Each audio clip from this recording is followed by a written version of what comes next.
Welcome to the 10th episode of Yes, How Can I Help?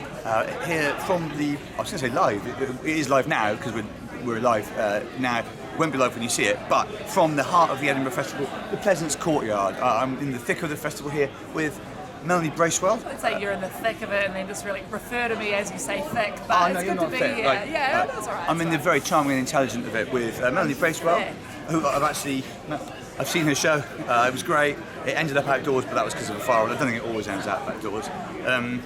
Melanie is our second consecutive Kiwi guest, of course, after the success. Can you call it a success? After the presence of Ray O'Leary last time. We're going to, and this is not going to be easy, try and answer what was a barrage of questions this week on the subjects of, well, I can sort of bring it up. There are so many questions that I've lost the original tweet. Here we are. The subjects this week are fireworks, fruit, failure, and the olden days. Quite a lot of dispute over what the olden days, even when they began and ended. We'll get on to that though. It's like the 90s. Right, we will get on to that actually, because a number of questions are about that very thing, like what are the olden days. I just first quickly had to do some childcare admin, but I think that's all in hand now. So guys, this is a nice man with Ray, and you're going to stay with him for a few minutes. Okay? You're going to stay with Ray for a few minutes. Ray is a completely normal guy who is really good with children. So what do you think of that piece? Oh no, don't give him to Paul. You're going to stay with Ray. And here we go. 10 minutes. Hands on the clock yet. Okay, all right, let's get the clock going. Stop crying. You are mostly safe with Ray. 10 minutes on the clock. Oh my God, this is very crowded. Alex is immediately backed into a sort of elderly lady. This is even for us. This is quite high risk because there are a lot of people around. First of all, then, to clear up one of last week's most fraught questions: is a cereal a soup? Someone asked this, and there was a lot of dispute. Okay. I was about to say last week before we got cut off for time. The definition of a soup is something you can have it in front of you in a bowl and sort of go, oh yeah. Yeah, I feel like it has to be warm. It has to be warm. What about a gazpacho? And it has to be, well, but I don't think you're sitting with the best will in the world in front of a gazpacho going, oh yeah. I think you have to be able to make that noise. You're going, let this shit go You go to a cold. restaurant and you go, what's the soup of the day? And they say, Brown Cheerios. flakes. Yeah. You'd be like, I'm getting out of here. So after due consideration, a cereal is not a soup. And I'm sorry that you guys had to wait for. Yeah, we might have to. How does one stop being a failure? Asking for a friend. I think you just need to rewire your mental pathways a bit. No one is automatically a failure, are they? Yeah, cognitive behavioural therapy, I guess. Yeah, basically. You might have asked the question semi-seriously, but we are suggesting quite a heavy path of therapy for you. Stop me if this is too olden days, but did cavemen... Oh, sorry. No, this is part of the question. Did cavemen use sarcasm? Yeah, I reckon cavemen probably did. This is going to be a big test for Alex because there's quite a steep flight of stairs. They look at a cave painting and they're like, yeah, that's really good. Yeah, that's your hand, they're how original. Yeah, amazing tools. Yeah, that's the reason that cavemen's culture stayed the same for so long, because people thought they were being complimented when actually they were just always being sarcastic. Absolutely. So there was no incentive to improve. Yeah, and that's also why we've got so much cavemen art preserved, even though most of it is shit. It's because they didn't have a way of recognising when someone was going, well done. Where do fruit flies come from, please, Mark? Is there fruit fly larvae on top of every sodding banana? This question's angry. Kiwi, grapefruit, etc. Is that where we're at as a society now, Mark? Oh my God, has someone sent this from a Sainsbury's? It does sound like it, yeah. I don't know where fruit flies... Well, hang on, we never said we don't know in this thing. Fruit flies, I think, are probably just regular flies that are just given an opportunity to retrain or something. Yeah, it's like it's funny that they've been defined by their diet. It's Is it? sort of Yeah. like it started as a fad, so it's like gluten-free. Yeah, it's like calling me a curry man, for example. Yeah, exactly. Yeah. And they went, oh no, we're fruit flies. Yeah, We do not eat meat. Yeah. And we will tell you about it. So that's our answer. Fruit flies are just regular flies that are, at some point manage to define themselves by what they eat. So this is a sort of depressing question because it refers to our childhood as the old days. What was it like having to contact your school friends without having mobile phones? It was a nightmare, wasn't it? You just had to ring the building and talk to their mum. What? Yeah, Well, sure, I remember that. But before mobile phones... You rang the building? Yeah, a building... What if it had was a phone. big building? It was called... Well, the building was their house, normally. Oh, okay. Um, Oh, you wouldn't call it a building. and sometimes the mum, if it was a girl, the mum would say, Yes, she's on her way, or they do like a suggestive voice or something. Yeah, life was very difficult without mobile phones, Sharon, and all of you, and you're very fortunate to be alive now. Also, sometimes you just arrange to meet someone in a place and hope that they did show up, and if they didn't come, True. it didn't happen. And you should try and do this show, but you would just have to remember all the questions. This was really Yeah. difficult in the 90s, actually, yeah. People sent the questions by post, I had to open them. I'd be carrying around a massive bag of them, yeah. We're very fortunate to live now, actually, in some ways. Now, so this is a question which I've already touched on this a bit, but at what point does the past become the olden days? Like, is yesterday the olden days? And at what point is too far back to be called the olden days? Like 1500s is too far back, right? Or now?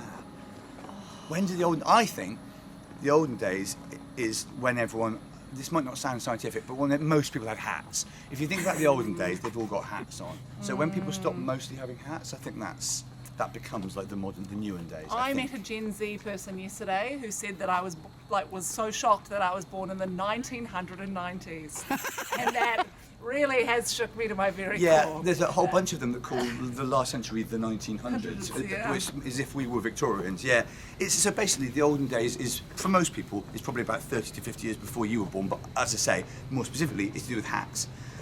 Did dinosaurs get nostalgic? And if so, what were they nostalgic for? Yeah, I reckon dinosaurs were nostalgic for a time when there weren't as many dinosaurs around, when they were like, I used to be able to walk around here. And then, Yeah. presumably, I used to have the longest neck in town. Yeah, I And used to. Here It comes was so. the Diplodocus. It was really so showing quiet off. here, and that. Yeah. Yeah. And then obviously later dinosaurs will have been nostalgic about a time when like life was simpler. Yeah. And then there will have been a few dinosaurs that were very briefly nostalgic for everything they'd ever known as the meteor approached, and they thought, shit, we're done here. And perhaps that's. True. Imagine being a dinosaur in those final moments of your civilization, thinking, we're not the main guys. Humans are coming, but they can't know that. Is it immoral to purchase pre-prepared fruit? Nah. Not when the fruit flies are on it already. No, exactly. Yeah. There's no such thing as moral fruit. Yeah. Rationing or nah? I think it's controversial, but I think bringing back some forms of rationing might make us appreciate. Imagine if you could just have like 5 sandwiches a year. Or something. You'd really enjoy them. We ration out the ticket sales throughout the festival, so we all Yeah. just get the same. Everyone gets the audience. exact number of people. Yeah. I think you'd be down on the deal though, because you're selling really well. Oh yeah, shit. Okay, I take it Yeah. back. The last thing we want to do is help other people at this festival, Melanie. Now this one's from a celebrity questioner, Arthur Smith. Are despair, disillusion and failure essential moments in the progress of the international soul? Yes, I think, Arthur, they are. I think at every stage of history there Who have is been... Arthur? I don't know Arthur is Arthur. a veteran performer. I've been up to his seat. He's so old that is his That's seat. crazy. Yeah. That's amazing. Yeah. He's more than 1,000 years old. Whoa! He began the festival hundreds. He also built the castle. Oh wow! I should know. And he originally conquered this country as well. It's good to see him on Twitter. Watch out for these battles. I know, yeah. That's the amazing thing. He's still on social media, despite his age being in the 4 digits. Yeah. I think, Arthur, yes, at every stage of human history, there have been waves of despair, there's been a sense of sort of dread and gloom, or just cultural stagnation. Then there are other periods in history where we feel that Alex might be run over, and this is one of those. Very distracted by the precariousness of this. These show. are always precarious, but this really is. This quite is the something. worst bit. We're going to be back round in the courtyard to see whether Ray has made off with my children Okay, soon. that's There's good, also that's drama good. for me. I think I'm not saying Made off with my maybe that wasn't the children. phrase. I'm not necessarily alleging anything. I'm just saying they didn't look very sort of They didn't comfortable look when we pleased. left. No. So basically, Arthur, yes, I think across a wide enough panorama of history, humankind has many ups and downs, collectively and psychologically. Our aim as humanity is to sort of stick at it and keep going. How long, Alex? That's My both phone of us. says 7 hours, 13 minutes and 31 That seconds. can't be right, I don't think, because that's more than 10 minutes. Yeah. Well, we make it back to the kids, we figure it out from there. I recently discovered, and she substantiated this with a video, that pineapple skins are flame resistant. Do you know that? What? Watch out, watch out, watch out, watch out, watch out. So sorry. So sorry. I'm so sorry. Are you okay? So sorry. Oh my god. Sorry about that. It's alright. Need to be a bit more careful. Sorry. That's the first major humanitarian situation we've had on Whose idea was it to film him, Mark? mine, but whose idea was it to walk backwards into a 70-year-old lady? Yours. Now back to pineapples being flame resistant. Yes, kiwis exist forever is the main other one. So every kiwi fruit that's out there, apart from if you don't eat a kiwi, it exists indefinitely. They cannot be destroyed by anything other than being eaten. Delicate. Well, here left. Yeah, let's try and sort of pilot you a bit more. Okay, Ray is actually hitting it off. Ray's getting on with the kids. They like him more than me now. Rose, do not talk to that man. So we don't know how long is left. We're gonna guess at about another couple of minutes. Yeah, why not? Okay. I'll keep walking. Okay, fine. Through everyone, this was a bad choice. What amount of money would you want to be paid to keep a kiwi fruit in your mouth for a minute? Okay, these are a lot of kiwi fruit questions. It makes me think that they saw Ray and it's just saw kiwi. Possibly. There's a very kiwi sort of tang to the videos. How much would to pop a kiwi fruit in your mouth for 1 minute, skin on, and keep it there? I could do that for 20 I was going to say I wouldn't need much. It's only a minute of your life, isn't it? And you get a kiwi fruit. We're interested in what you're offering, actually. If you could come back and make me and Mel a concrete offer, I reckon we'll do it for 20 quid each. Yeah. Like, it's not, how bad can it be? It's just sitting there. In years from now, when now is the olden days, what will teenagers romanticize and say, oh, I wish I got to see or do that?